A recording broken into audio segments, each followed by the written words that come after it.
The moral stories. सास की जलन। ममता बहुत ही सीधी और प्यारी लड़की थी। वहीं सुनील एक सरल और आगे बढ़ने की सोच रखने वाला लड़का। सुनील, बेटा सुनील कहाँ है? अरे जरा एक गिलास पानी तो दे दो। हाँ माँ, अभी आया। क्या माँ, पानी तेरे सर के पास ही तो रखा है। क्या हो गया है, तबीयत खराब है क्या? अरे नहीं नहीं, वो उठने का मन ही नहीं कर रहा था, तो देखा ही नहीं। वैसे क्या कर रहा है? यहाँ बैठ ना मेरे पास। माँ पढ़ रहा था। वो क्या है ना, नौकरी में तो वक्त नहीं मिलता, अब ऑफिस से घर आकर ही तो वक्त मिलता है। अच्छा अच्छा ठीक है, पढ़ ले जा बेटा। सुनील पढ़ लिख कर और आगे बढ़ना चाहता था, लेकिन माँ की तबीयत खराब देखकर सोचता है कि शादी ही कर ले। कब तक माँ का ख्याल वो अकेले रख पाएगा? तो एक दिन, माँ ये ममता है, मैंने इससे शादी कर ली है। तुम्हारी तबीयत भी ठीक नहीं रहती, तो मैंने सोचा शादी कर लेता हूँ। घर संभालने वाली और तुम्हें संभालने वाली कोई आ जाएगी तो अच्छा रहेगा। माँ अचानक से सामने बहू देखकर हैरान रह जाती है। बेटा ये क्या बात होती है? न बैंड, न बाजा, न दहेज, न शगुन, ऐसा कैसे बहू आ गई? माँ तू तो जानती है, मैं नौकरी के साथ पढ़ाई कर रहा हूँ, तो कहाँ से इतना पैसा बचा पाता कि धूमधाम से शादी करता। वैसे भी माँ, लोग तो आकर खाकर निकल जाएंगे, इसलिए बस वैसे ही। माँ जी, मैं आपका ख्याल रखूंगी। वैसे भी ये आगे की पढ़ाई कर रहे हैं, अच्छा कुछ कर गए तो सबके दिन फिर से अच्छे आ जाएंगे। सास को ममता की बात ठीक तो लगती है, लेकिन मन में कहीं ना कहीं लगता है कि कहीं बहू बेटे को लेकर फुर्र ना हो जाए और फिर तो वो रह जाएगी अकेली। बेटा देख, मेरा जो कुछ भी है वो सुनील ही है, और सुनील का भी अब इस दुनिया में मैं ही हूँ और कोई नहीं। क्या सुनील? बिल्कुल माँ, लेकिन आज से ममता भी मेरे जीवन का अहम हिस्सा है, जैसे तू है। सास को बड़ा बुरा लगता है कि उसकी सल्तनत में कोई और हिस्सेदार कैसे हो सकता है। कैसे कोई और उसके 30 साल के बेटे की जिंदगी में अचानक से आकर बराबर का हिस्सेदार बन सकता है। देख बहू, मैं भले थोड़ा बीमार रहती हूँ, लेकिन इसका मतलब यह नहीं कि घर की चीज़ों में मेरा कंट्रोल खत्म हो गया है। मैं आज भी इस घर की रानी हूँ, समझी? बेटा सोचता है कि ये माँ को अचानक से क्या हो गया।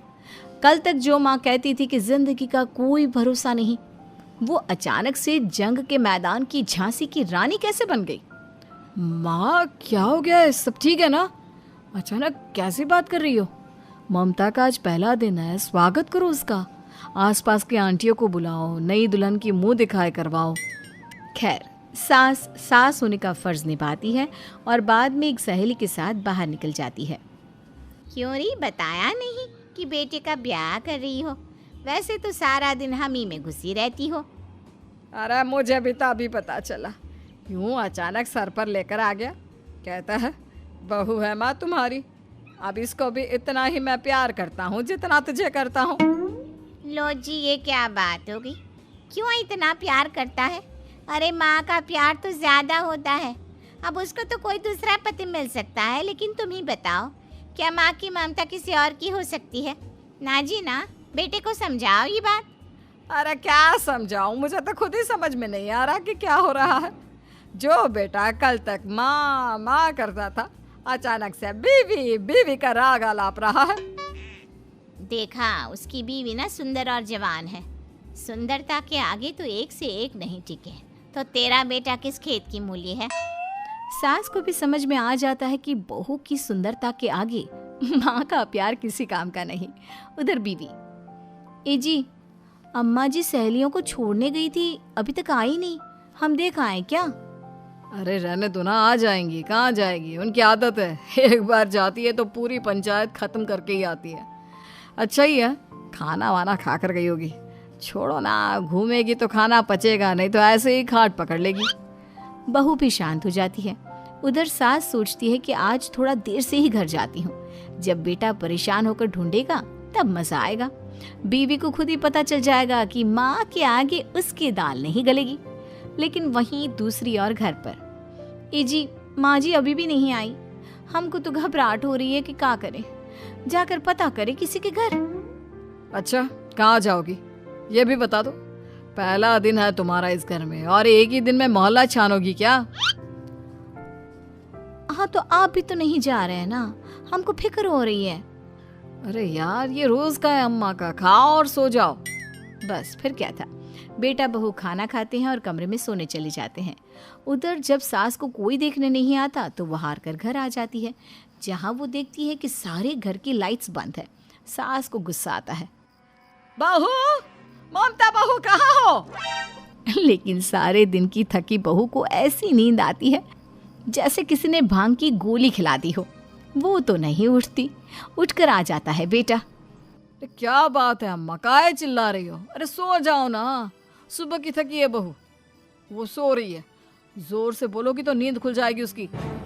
माँ को गुस्सा आ जाता है। फिलहाल तो सो जाती है, लेकिन मन ही मन ढेर सारा जहर बहू के लिए भरा होता है। सुबह बहू चाय बना रही होती है कि सास धीरे से गैस तेज कर देती है, जिससे चाय का बर्तन जल जाता है। और जैसे ही बहू चाय का बर्तन उठाती है, उसका हाथ जल जाता है। मेरा हाथ जल गया। वो जोर जोर से चिल्लाकर इधर उधर भागती है कि सास थोड़ी देर में उसके हाथ में पानी डाल देती है। हाय रे बहू, क्या कर रही हो? पहली बार रसोई छुई हो क्या? सासू माँ गलती से गैस तेज रह गई थी और बर्तन जल गया, जिससे मेरा हाथ जल गया।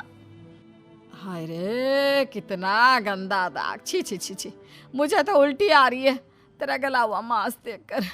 तू ना मुझे अभी साथ से खाना मत लगाना। बहू भी खुद का हाथ देखती है तो उसे भी रोना आ जाता है। कुछ दिनों के बाद सास की सहेली आती है, बहू चाय बनाकर लाती है। उसके जाने के बाद सहेली कहती है, बहू की सुंदरता ऐसी है कि कोई भी दीवाना हो जाए। वैसे तेरे बेटे का क्या हाल है? अरे वैसा ही है, बहू के पीछे लट्टू। क्या करूं, कुछ समझ में नहीं आ रहा। मैंने तो बहू के चेहरे पर दिवाली के पटाखे की चक्री फेंक दी, उसका पूरा चेहरा जल गया। अब देखो ना रही सुंदरता, और ना ही अब मेरा बेटा उसे पूछता है। अरे अब तो वो उसे छोड़कर दूसरी भी देखने को बोल गया है मुझे। बहू सारी बात सुन रही होती है। आंटी एक बात बताइए, क्या भरोसा है कि दूसरी सही आए और आपके अनुसार रहे? देखिए आंटी, मेरी सासू माँ को गलत बात सिखाने की जरूरत नहीं है। हमारा परिवार साथ में खुशी से रह रहा है। देख बहू, मेरी सहेली की बेइज्जती ना कर, वही अच्छा रहेगा तेरे लिए, समझी? बहू नहीं मानती है। वो बार बार उनकी सहेली को घर से निकल जाने को कहती है। तभी सास की सहेली पास के चूल्हे से लकड़ी लाकर बहू के चेहरे पर लगा देती है। बहू जोर जोर से रोने लगती है। अरे ये क्या कर दिया? मैंने कहाँ किया, ये तो तूने किया। तू ही नहीं चाहती थी कि बहू बेटे के साथ रहे, भला मैं क्यों करूंगी? मैं तो चली, निपटो अब। बहू रो रही होती है, दर्द से चिल्ला रही होती है, लेकिन सास उसे डॉक्टर के पास नहीं ले जाती। तभी पति आता है। क्या हो गया ममता? ये दाग कैसे लगा? तुम कैसे जली? ममता कुछ नहीं कहती, बस दर्द से करा रही होती है। पति माँ की तरफ देखता है। हो ना हो माँ, ये पक्का आपका काम है। आप ही ममता से जला करती थी ना। देखना माँ, अब पुलिस आएगी, केस बनेगा, लेकिन पहले मैं ममता को अस्पताल लेकर जा रहा हूँ। सभी अस्पताल जाते हैं, जहाँ डॉक्टर ममता की सास से कहते हैं, आपने तो नहीं जलाया ना बहू को? अब ममता की सास के तो पसीने छूट रहे होते हैं। वो घबरा कर कहती है, ना ना डॉक्टर साहब, कैसी बात करते हैं? हम क्या जलाएंगे अपनी बहू को?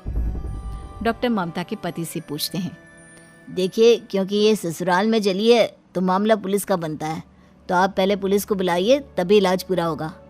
सास डर जाती है कि अब तो बच्ची जिंदगी जेल में ही रहना होगा। रहने दीजिए ना, पुलिस को क्यों बुलाना?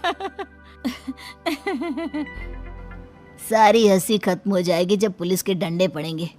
बहू को जलाना भले ही बहुत आसान हो, लेकिन उसके बाद सारी जिंदगी जेल की हवा खाना। सास डर जाती है। पुलिस आती है। पास लेटी दर्द से करा रही ममता स्टेटमेंट देती है। तो क्या हुआ था? कैसे जली आप? ममता पास खड़ी सास को देखती है। बेटी बताओ, कैसे जल गई तुम? ओए, काका का किरण वाली शाहरुख, चुप, बिल्कुल चुप। सास चुप। सभी इंतजार करते हैं कि ममता क्या बोलेगी। जी मैं खाना बना रही थी, लकड़ी उड़कर मेरे ऊपर गिर गई और मैं जल गई। सास बहू की बात सुनकर रोने लगती है। देखा माँ, कितनी समझदार है ममता। ये चाहती तो, हाँ बेटा, ये चाहती तो मैं आज जेल में होती। मुझे माफ कर दे, मैं आगे से अभी कभी ऐसा नहीं करूंगी। बहू के साथ मिलकर रहूंगी, मुझे माफ कर दे।